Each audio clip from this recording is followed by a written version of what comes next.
Welcome, and this is the Grassroots Education and Entertainment Network, your number one source of information, education, and entertainment. For honest, responsible, and dependable information, we stand supreme. To stay focused, inspired, and relaxed, choose green.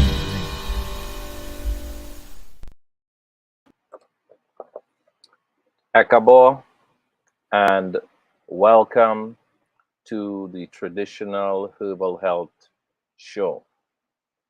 I would open by reading the Oriki or the Iba. Ope nifu olorun, oludumare oba jiki. Mojiloni, mowogumeriaye.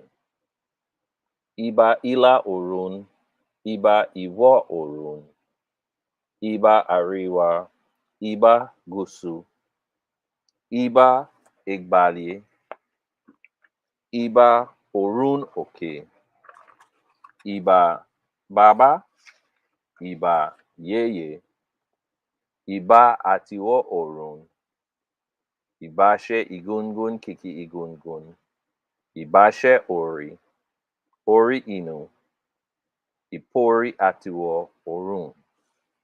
Ashe, Ashe, Ashe. Well, as usual, on the traditional herbal health show, what we do is we provide some measure of health information for you, the viewers. Generally, we approach it from looking at it from the indigenous and traditional purview. So today, again, I'm going to read a little bit from Dr. Laila Africa, who I've explained, I think several times, was a traditional herbalist and doctor. And he has provided a lot of guidance along the line of natural and alternate health. He has transitioned to meet the ancestors, just like Dr. Sebi, but his work has continued through many traditionalists and herbal practitioners. All right. So today, I'm going to discuss a subject that is it's crucially important because it affects the health of many. However, because of a lack of information, many of us are unaware of these concepts. And what I'm going to discuss today is something called food combining. All right. And this is very important. Why is it important? Because a lot of times when people do not know how to combine foods properly, what happens is they make themselves very ill. All right. One of the problems is gas. Another problem is something called auto intoxication. That's where people feel intoxicated all the time and don't know what is the cause. Sometimes you have headaches that are also associated to the production of gas in the stomach. All right. Now, basically, I'm going to just read from the book and then we could probably discuss, the idea that is put forward by the author. The title of this chapter is Food Combining. All right. It says one type of food at a meal is ideal for the easiest and best digestion. Combination of several foods at a meal should be according to the charts below. And of course, we are going to discuss the charts.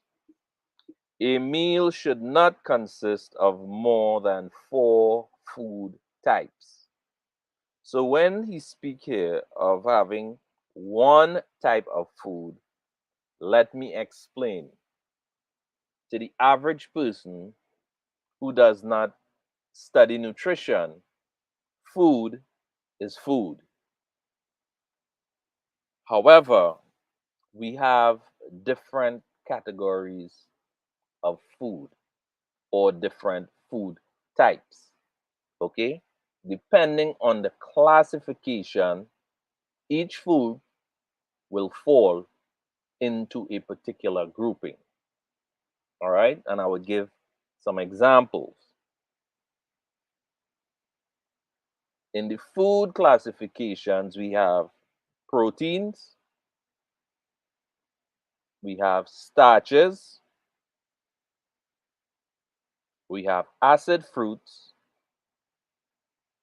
we have sweet fruits, and we also have sub-acid fruits. All right? And to be clear, what I'm going to do for each classification of food I just called, I would read a list. So it would be clear in your mind what each class entails or which foods fall under which category.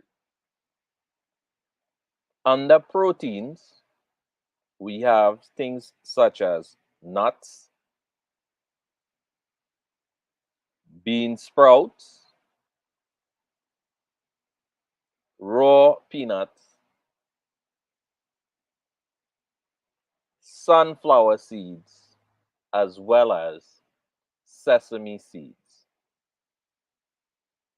All right. And of course, what you would have recognized is this is the forms of protein that are non meat sources because we have protein food also that falls in the category of meat as well as dairy. All right. Which will include meat from different animals, from the cow, the swine, the chicken, the goat, the sheep, the lamb. All right. And then in the dairy category would be any byproduct of milk. Okay. Which will include things like cheeses and butters and those type of dairy products. All right. Now, in the starches food category, we have carrots, chestnuts, corn, fresh peas, fresh green peanuts, winter squash.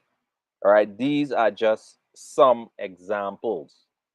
We have vegetable as a food. In that category, we have leafy greens, beans, turnips, asparagus, bamboo shoots, broccoli, sweet potatoes, celery, summer squash, and cucumbers. Eggplants are also listed here, or what we call melange. All right. Of the acid fruits, we have grapefruit, lemons, oranges, pineapple, and pomegranate. In the sub-acid fruit category, we have apples, we have apricots, sweet cherry, fresh figs, grape, huckleberry, mango, papaya, pears, and in the sweet fruit category, we have bananas, dates, persimmons, raisins, and dried fruits. All right. Now, of course, I would not have expected that you, the viewer, would have been able to make a list of all these things. However, I would advise you to get your pen and your paper ready because I'm now going to give you the most important part of this particular piece of information, which is basically what foods you can combine and what foods you should not combine. All right, because this is the most important key to this piece of information. All right. Now, when you combine, hopefully you have your pen out. When you combine proteins and starches, it's a poor combination. So when you're having a piece of fried chicken, and then together with that protein, you're having carrots, corn, squash, fresh peas, etc., it's a bad combination. It would produce fermentation and gas.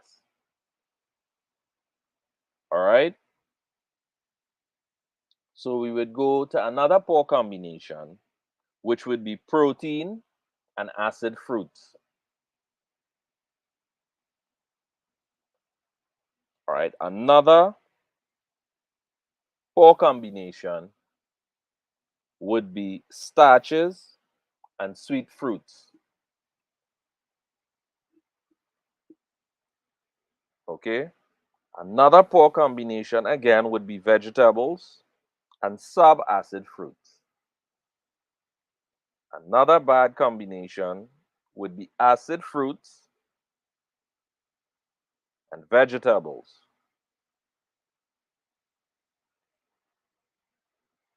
Another poor combination again would be vegetables and sweet fruits. And the last bad combination would be between vegetables and sub-acid fruits. All right. So I would now give you the good combination. So please pay attention to this part. This is how we should combine foods. All right. When I'm finished giving the good combinations, I would go down the food list again with all the categories, seeing that you have your pen and you're ready to make notes at this stage. Here are the good food combinations that we would encourage you to use to avoid auto intoxication, to avoid uh, poisoning, to avoid accumulation and creation of gas in your system. The very first advice at the beginning of the reading was that we should try to have one food group by itself, not without mixing if it is possible. But if you must combine your foods, because most people like to have a variety of things at one meal, these are considered to be the healthy and good combination of foods. A good combination would be proteins and vegetables. Another good combination would be vegetables and starches.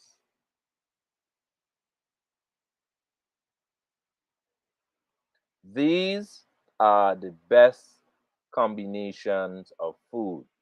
I'm going to repeat: proteins and vegetables, as well as vegetables and starches. A next combination that is a little less desirable, but nonetheless, this combination would not have none of the very ill effects that I've mentioned, which is mainly gas and fermentation, is the combination of acid fruits and sub-acid fruits. That is a fair combination. Another fair combination would be sweet fruits and sub-acid fruits. All right, so we have two good combinations and we have two fair combinations. And I'm going to repeat this again. The good combination is proteins and vegetables. That's one combination. And the other good combination is between vegetables and starches. Fair combinations, I'm repeating these again, is between acid fruits and sub-acid fruits. That's a fair combination. Another fair combination is between sub-acid fruits and sweet fruits. All right. So I gave you first the poor combinations, then the good combinations, and last but not least, then the fair combinations. So what I'm going to do to help you, I'm going to again repeat the food categories so that you can know which foods you can combine with other foods based on the category of food that they fall into. First one I'm going to mention is protein. Before I mentioned, protein from meat sources would include things like cow's meat, swine, which I don't recommend for people, goat, sheep, lamb, chicken, etc. That is animal protein. All right. The reason that I would prefer people to stay away from animal protein is because most sources of animal protein contain high levels of fat, and that introduces a lot of problems like cholesterol, all right, and a lot of fatty acid that falls in the sixth category because you have omega 3s, which is good, and you have the omega 6, which a lot of times introduces problems. All right. And you also have good and bad cholesterol, LDL, and whatever. But we're going to get into that in another lesson. But today's lesson is just food combinations. So the non animal sources of protein would include nuts, bean sprout, raw peanuts, sunflower seeds, and sesame seeds. These are considered to be non meat protein, non dairy protein. All right. Starches will include carrots, chestnuts, corn, fresh peas, fresh green peanuts, winter squash. Vegetables will include leafy greens, beans, turnips, asparagus, bamboo shoot, broccoli, cabbage, kale, okra, cauliflower, sweet peppers, celery, summer squash, cucumbers, and let me say cucumber, cucumbers, and eggplant, or what most of us know as melangen. These are categorized as vegetables. Acid fruits will include grapefruits, lemon, orange, pineapples, pomegranate. Sub-acid fruits would include apple, apricot, sweet cherry, fresh fig, grape, huckleberry, mangoes, papaya, and pears. Sweet fruits will include bananas, dates, persimmons, raisins, and dried fruits. All right, folks. Now, avocados, I'm reading now. Avocados are rich in fat and are best combined with green vegetables. Avocados are healthy fats. Tomatoes are best eaten with more starchy vegetables and proteins. Sweet fruits should not be eaten with proteins, vegetables, or starches. That was mentioned before. All right. So, folks,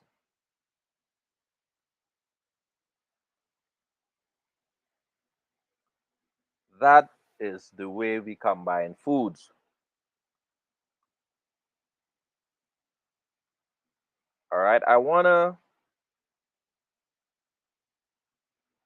give you an idea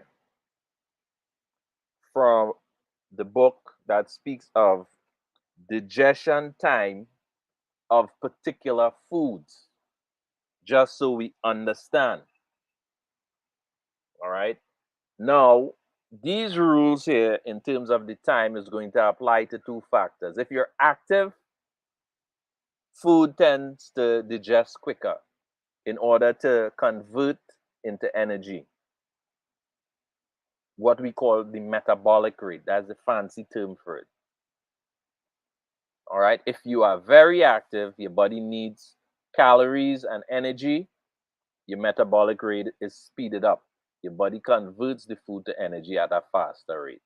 If you're very inactive, food takes long to digest and longer to convert. And for inactive people, what your body tend to do if you're not active and using energy, your body stores this energy in the form of sugar, glycogen, and in some cases fat. Okay, so being active is very, very important. All right, so now I'm going to read from the digestive time food combining tables. All right, salads and raw vegetables takes roughly 2 hours to digest. Of course, depending on how much also. And when you use it, depending on if it's a time that you're active or inactive, as I've mentioned before.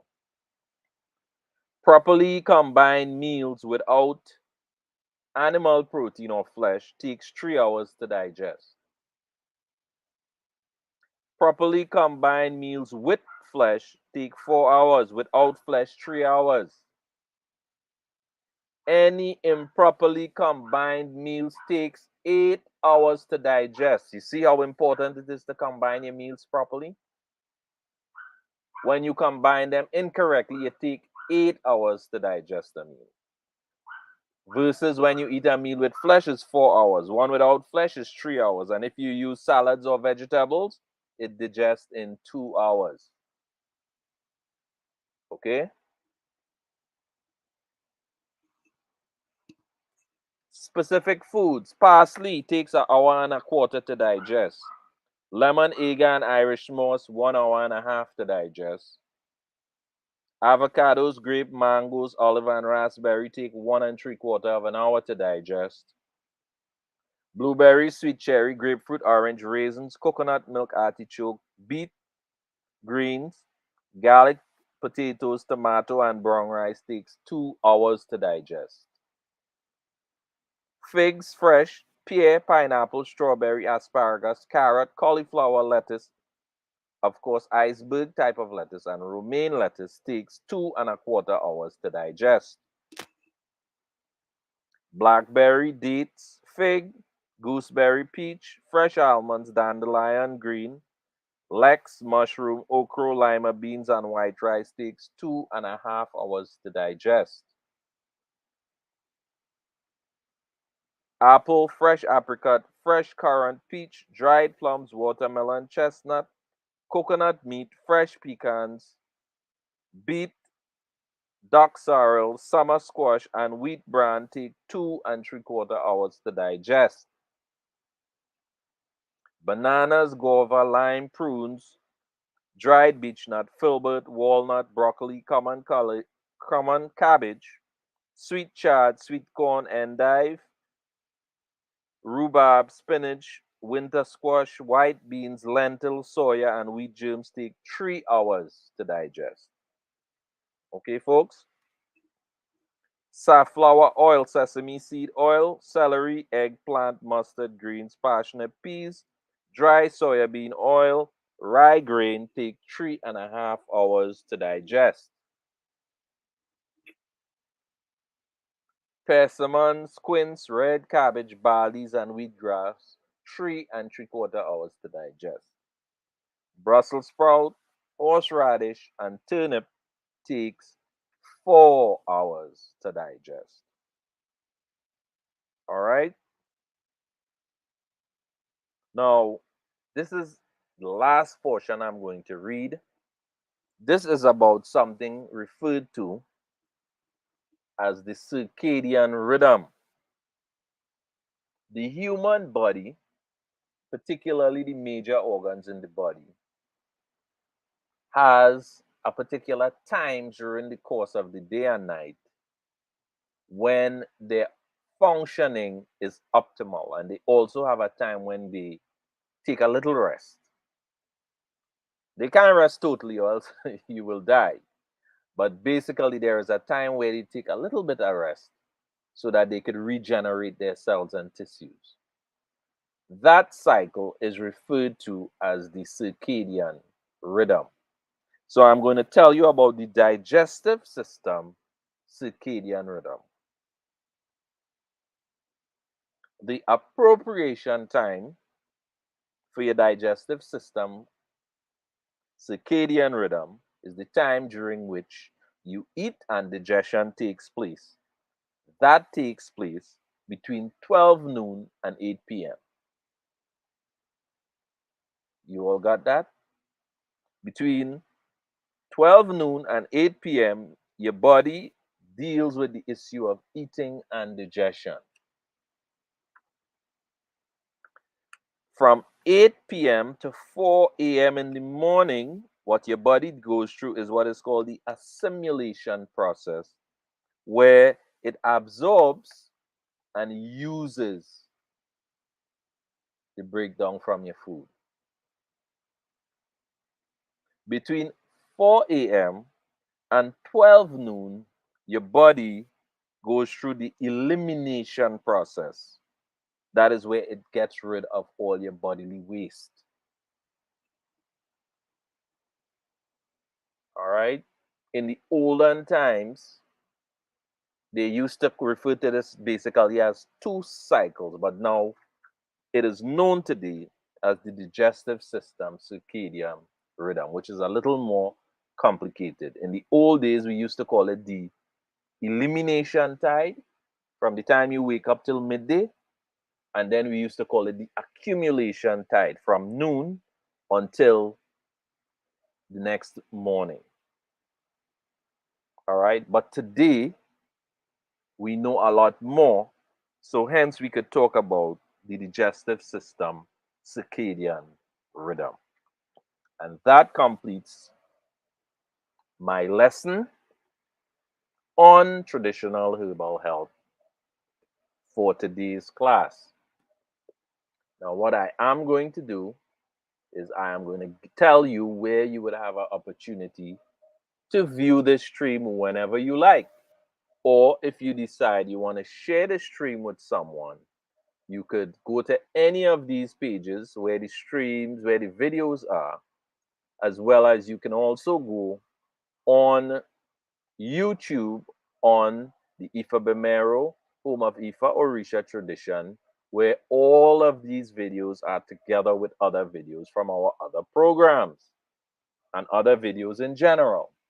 All right. On Facebook, we can be viewed on the Ifa Orisha tradition discussion group of TNT, on the Ifa Bemero, home of Ifa Orisha tradition, on the Grassroots Education and Entertainment Network, on the Ifa Orisha Tradition Teaching Group of TNT, on the Ifa Orisha Community Congress, on the Traditional Herbal Health Network International, on the Ifa Orisha Institute of Sacred and Divine Sciences, on the Orisha Baptist Small and Medium Business Alliance, on the African Indigenous Tradition Community, on the Orisha Baptist Teaching Moments International, and on Ianti's Diasporic Venture. All right. Beside our presence on Facebook, we also offer virtual classes. All right. Let me tell you a little bit about these virtual classes that we offer. We offer on a Wednesday at 6:30 p.m. a virtual astrology class, and on a Friday at 5 p.m. we offer an etymology virtual class. At the moment, there are no virtual classes, but when we are ready to begin these classes, we will advertise on the pages I've mentioned. So that way, if you're interested, please register with the page, become a member, and then you would hear of these activities. Now, for persons who want to learn about Ifa Orisha tradition or any African indigenous science, the African Indigenous Tradition community has classes every Tuesday, Ifa Orisha classes at 5 p.m. at the Barataria Community Center. This is on 6th Avenue, opposite the Recreation Ground. Again, every Tuesday at 5 p.m. at the Barataria Community Center. Now, this program is called the traditional herbal health show. It's held every Sunday at 5:30 p.m. On a Friday, we have the community traditional, the Ifa Orisha tradition community discussion show where we discuss community issues. We have each Wednesday the Ifa Bimero show where we teach all of the basics of Ifa Orisha. All right, now I would invite all the viewers of the stream to like, subscribe, and to share our videos. At the end of this video, another video is going to come up. Please view the video also. And with that, I would like to say see you next week and